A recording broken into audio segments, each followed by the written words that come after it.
خبر شامل کرتے ہیں کراچی سے۔ سید عبدالقدیر شاہ کی اس رپورٹ میں پیپلز ایجوکیشن امپلائیز ایسوسی ایشن سندھ کراچی کے سیکرٹری ناصر عمران بخشی کی بلاول ہاؤس میں ملاقات، ڈیجیٹل میڈیا اور ہم نصابی سرگرمیوں پر گفتگو۔ تفصیلات کے مطابق پیپلز ایجوکیشن امپلائیز ایسوسی ایشن سندھ کے کراچی کے انفارمیشن سیکرٹری اور ڈیجیٹل میڈیا ہیڈ ناصر عمران بخشی نے حال ہی میں بلاول ہاؤس کراچی RCCVH کا دورہ کیا، جہاں ان کی ملاقات لال بخش بھٹو اور انیلا انصاری سے ہوئی۔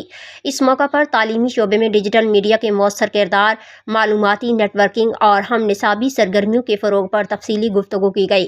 شرکائے ملاقات نے اس بات پر زور دیا کہ موجودہ تعلیمی ماحول میں ڈیجیٹل پلیٹ فارمز کا استعمال طلبہ کی صلاحیتوں کو ابھارنے میں اہم کردار ادا کر سکتا ہے۔ ہم نصابی سرگرمیوں کو منظم انداز میں فروغ دے کر طلبہ کی شخصیت سازی اور تخلیقی صلاحیتوں میں اضافہ ممکن ہے۔ ملاقات خوشگوار ماحول میں اختتام پذیر ہوئی اور آئندہ باہمی تعاون کے امکانات پر بھی بات چیت ہوئی۔